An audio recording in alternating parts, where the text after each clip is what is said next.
Sur la revue de presse de ce matin, on parle de la fusion UP-PRD.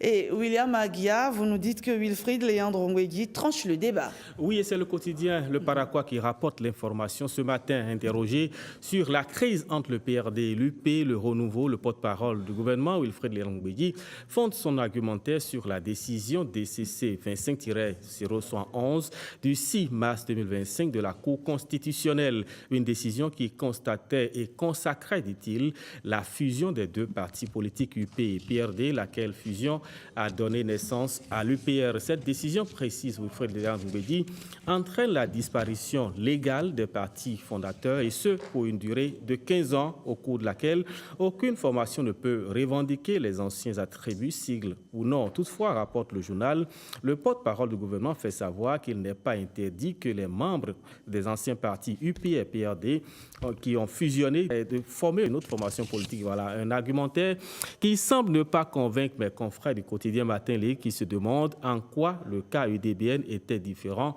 de celui actuel. Le journal rappelle que l'ex-parti Union démocratique pour un Bénin nouveau a vécu à peu près le même scénario, entré en fusion avec le bloc républicain BR en octobre 2021. Le mariage n'a duré que 10 mois. En août 2022, à quelques mois des législatives de 2023, l'UDBN annonce la suspension des activités au sein du BR.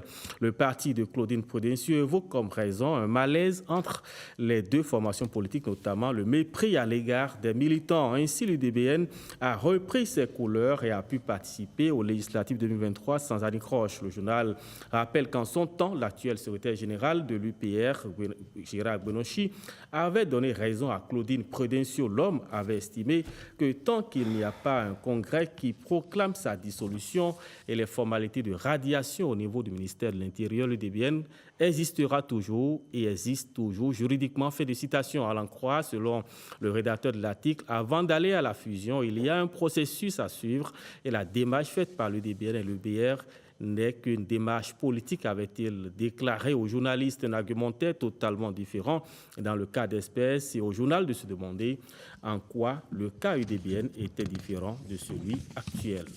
Et nous allons, William Aguiar, à Porto Novo pour parler du festival des masques qui s'annonce, le festival international des masques qui s'annonce. Oui, l'information est à la une du quotidien de plusieurs canaux ce matin. Notre Sud Quotidien, par exemple, qui nous parle qui sort une belle illustration des masques. À sa une, nous apprend que les événements vont se dérouler les 2 et 3 août prochains dans la capitale Porto Novo, une véritable vitrine du patrimoine immatériel béninois qui promet une immersion encore plus riche dans l'univers des masques sacrés et profanes. Bénin Intelligent souligne que le rendez-vous s'annonce encore plus vibrant, renforçant l'ambition de faire du Festival des masques une référence incontournable en Afrique et dans le monde. Cette nouvelle édition, souligne mes confrères, offrira un programme particulièrement riche, marqué par de nombreuses nouveautés qui viendront renouveler l'expérience des festivaliers. Tout est réuni pour faire de cet événement un moment mémorable et inoubliable à la hauteur des attentes suscitées par le succès de la première édition. Merci William, bienvenue à Aguiar. À demain. À demain. Toujours. Voilà.